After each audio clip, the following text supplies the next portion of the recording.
Hello guys, good morning, welcome back to my channel. আশা করছি তোমরা সবাই ভালো আছো, সুস্থ আছো। দেখো সকালবেলা উঠে পড়েছি আর বাইরের কাজগুলো সব হয়ে গেছে। তো তোমরা তো টাইটেল আর থাম্বনেল দেখে বুঝেই গেছো আজকে যাব বাপের বাড়িতে 9 মাসের স্বাদ খেতে। তো অনেক সকালে উঠে ভোর 5টার দিয়ে আমাকে ডেকে ডেকে উঠিয়েছে। সকালবেলা উঠে নিজেই শুয়ে আছে। তারপরে আমি উঠে বাসি কাজগুলো কিছু সারলাম, তারপরে চা করলাম, বিছানাটা তুলে নিয়েছে।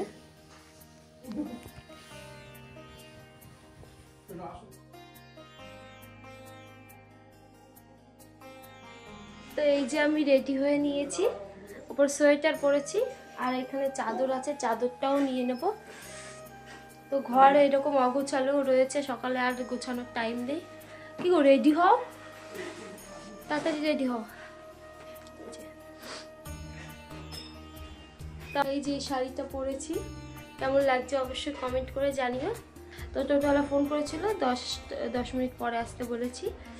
তো সকালবেলাতে চা আর ম্যাগি খেয়ে নিয়েছি, এখন সবাই বেরোবো, সবাইও প্রায় রেডি হয়ে। এখানে দেখো আমি, আমার শাশুড়ি আর আমার ননদ আর আমার হাজবেন্ড, এই কয়েকজন মিলে আমরা টোটোতে করে যাব। আর আমার ভাসুর আর দিদি ওরা যাবে হচ্ছে বাইকে করে, আর আমার শ্বশুর আসবে বাসে করে। উনি আবার আমাদের সাথে টোটোতে যাবে না, বলছে যে এত দূরের রাস্তা আমি বাসে আগে পৌঁছাবো, যার জন্য উনি পরে আসবে। টোটো নাকি খুব আস্তে আস্তে যায়। তারপর যেতে যেতে দেখো এখানে কত সুন্দর লাগছে, সর্ষে ফুল ফুটেছে।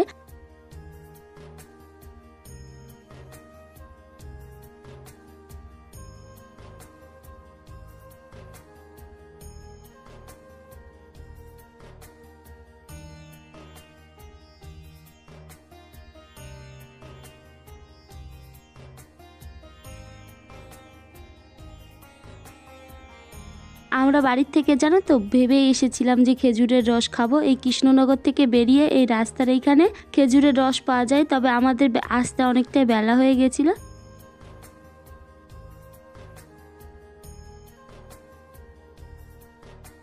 তারপর এই যে আমরা বাড়ির ভেতর ঢুকলাম, এই যে সবাই আমাদের জন্য অপেক্ষা করছিল। আর এই যে মাসি ওইদিকে দেখি রান্না করছে, সবাই মিলে পিঠে বানাচ্ছে। আর এসে দেখছি দাদু এই যে টাইলস লাগিয়েছে, বেশ ভালো লাগছে, এগুলো আমাদের দোকানেরই টাইলস।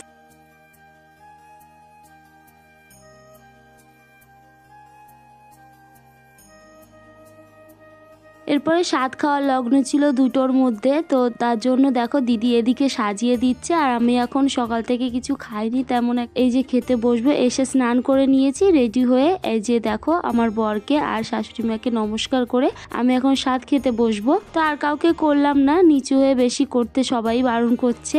তারপরে দেখো এখানে সাজিয়ে দিয়েছিল মাছের মাথা, ডাল, তারপরে 5 মিশালি সবজি, পায়েস, তারপরে মিষ্টি ছিল, দই ছিল।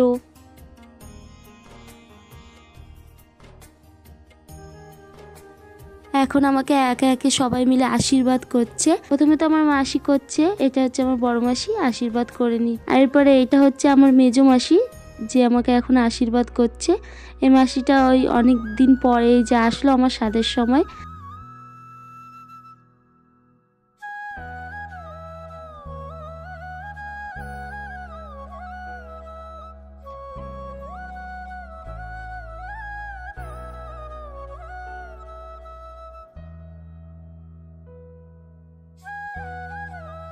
তারপর এই যে আমার মামি আমাকে আশীর্বাদ করে নিচ্ছে। আর এখানে আমাদের গ্রামের অনেকে এসেছিল, সবাই মিলে এক জায়গায় হয়ে আমাকে সবাই মিলে স্বাদ খাইয়েছে। এখানে আমার শাশুড়ি মাও আমাকে আশীর্বাদ করে নিচ্ছিল। আর এটা হচ্ছে আমার দিদা আমাকে আশীর্বাদ করতে। আর দেখো কত মজা করছিল।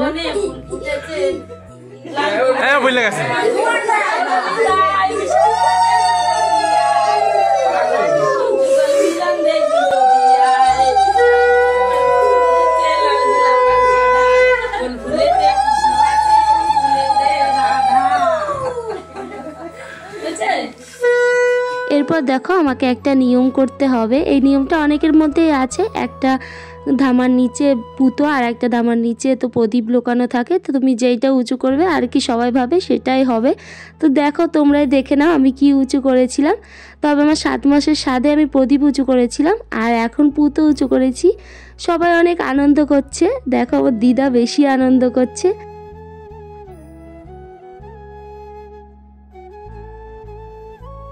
ফুতো বলতে তো ছেলে মানা হয়, তো ওনার নাতিকে নিয়ে ওনার ঠাকুমার কাছে দিয়েছে। তারপর আমার ভাসুরের কোলেও দিল, এরপর দেবে ওর জেম্মার কোলে। তো জেম্মা নিয়ে খুবই তো আনন্দ পেয়েছে। এরপর দেবে ওর বাবার কোলে। তো বাবা দেখো, ওর বাবার তো আর আনন্দেরই ঠিক নেই। তারপর একটা তোয়ালে নিয়ে এসে বললো এটা ঢেকে বাচ্চাকে নিতে। এরপর আমি খাচ্ছিলাম, আমাকে বলছে তুই একটু কোলে নে। তো খুব আনন্দ হয়েছে দিনটা। তারপরে আমার শ্বশুর বাড়ির সবাই মিলে গেছিল এই যে মাঠ দেখতে। আমি তো যেতে পারিনি, তবে ওরাই ভিডিও করে নিয়ে এসছে। আর আমাদের এই মাঠেও দেখো কত সর্ষের ফুল ফুটেছে, দাদুদের জমিতেও ফুটেছে এখানে। তো এটা ছিল সকালবেলাতে। তার পরের দিন আমার তো 3টে মাসি এসেছিলো আর তার ছেলে মেয়েরাও এসেছিলো। আমার বোনরা সবাই মিলে আমরা কিন্তু প্রত্যেকবারই এরকম ধামার মধ্যে করে খুদের ভাত রান্না করে আর ভাজা মাছ শাক টাক দিয়ে এইভাবেই কিন্তু খাওয়া দাওয়া করি, বেশ ভালো লাগে। তবে এইবার তো ইন্দ্র এসেছিলো, তো ইন্দ্রর ভাতটা আগেই দিয়ে দিয়েছে মাখিয়ে। তারপর দেখো এই একটা গামলার মধ্যে আমরা সবাই মিলে খাবো। আর দিদা আজকে করেছিল এই যে খয়রা ইলিশ মাছ ভাজা, এটাতে কাটা হলেও এটা খেতে আমার বেশ ভালোই লাগে। তো ইন্দ্র খেয়ে তো উঠে গেছিলো, তো ওর থালায় আমি একটু আলাদা করে খেয়ে নিলাম। আর এরপর দেখো রাত্রেবেলা পিকনিক করছিল সবাই মিলে, আর পিকনিকের রান্নাটার দায়িত্ব পড়েছিল বড় মাসির ওপরে। আর এখানে সবাই মিলে নাচানাচি করছিল, একটু এখানে মাসিরা ছিল, ভাই বোনেরা সবাই ছিল, তবে আমি ছিলাম না শুধু। এরপর অনেকক্ষণ দাঁড়িয়ে থেকেছিলাম, তো ওরা বলছিল যে আয় একটুখানি হাত বুলিয়ে জাস্ট চলে যা, তোর বেবিটাও অনেকটা আনন্দ পাবে। আর আমরা তো বাইরেতে খাবো না, তাই আমি আর ইন্দ্র ভেতরের দিকেই খেয়েছিলাম। আর এখানে সবাই খেতে বসে পড়েছে। এইটুকুই রাখলাম ভিডিওটা, আর কোনো ক্লিপ নিইনি। তো ভিডিওটা ভালো লাগলে অবশ্যই লাইক কমেন্ট শেয়ার করে দিই। টাটা সবাইকে।